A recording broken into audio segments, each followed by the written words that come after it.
देखिए, अब हमारे दिमाग में क्या क्वेश्चन आएगा कि जब दो समान आवेश है ना, दो जो आवेश आपस में समान है, दोनों के बीच की दूरी भी समान है, लेकिन दोनों आवेशों के बीच कभी कभी बल कभी ज़्यादा कभी अलग अलग क्यों लगता है ना। कभी बल ज़्यादा होता है, कभी बल कम होता है, लेकिन ऐसा होता क्यों है? तो इसका आंसर है, इसका कारण जो होता है वो है परावैद्युतांक। तो आज हम इस परावैद्युतांक को अच्छे से जानेंगे। तो देखो, दो आवेश है Q1 Q2, दोनों के बीच की दूरी क्या है, R है ना, एक समान दूरी पे है। मान लो इनके मध्य कोई माध्यम है, वायु और या फिर निर्वात यानी कि खाली स्पेस जगह, ठीक है। तो अगर वायु या निर्वात है तो इन दोनों के मध्य लगने वाला बल क्या होगा, कि Q1 × Q2 अपॉन में r²। यही कूलाम का नियम है, आप सबको पता है, जहाँ K = 1/4 पाई एप्सिलॉन 0।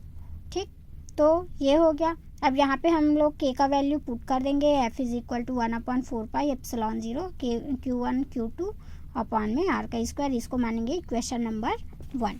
अब देखो, यहाँ जो एप्सिलॉन 0 है वो क्या है, वायु या निर्वात में आवेश की विद्युतशीलता है, ठीक है। वायु या निर्वात की विद्युतशीलता है। किसी माध्यम के लिए दो आवेशों के बीच लगने वाला बल।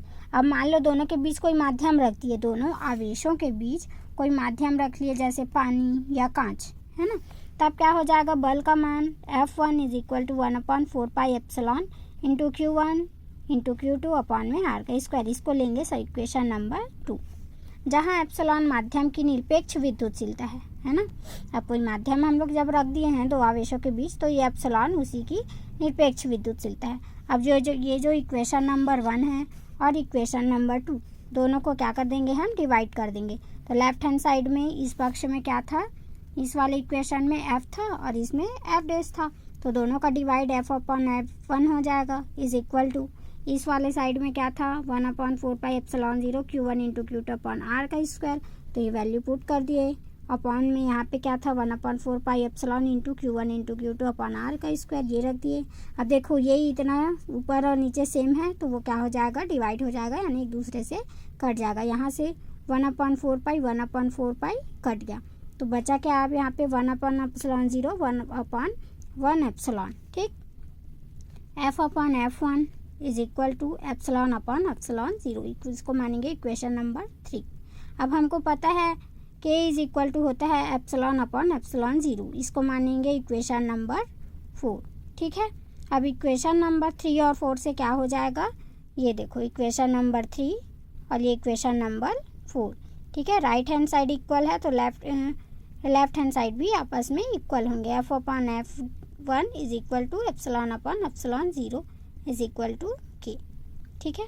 तो ये जो इक्वेशन हमको मिला है, यही है परावैद्युतांक का इक्वेशन, है ना।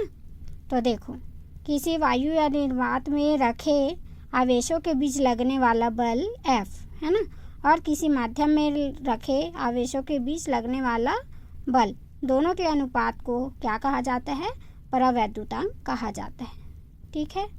तो यही था इसका कारण कि दो आवेशों के बीच अगर माध्यम चेंज हो जाता है तो वहाँ पे जो बल लगता है वो कम या ज़्यादा होता है। वो किसके कारण होता है, परावैद्युतांक के कारण, ठीक है। धन्यवाद।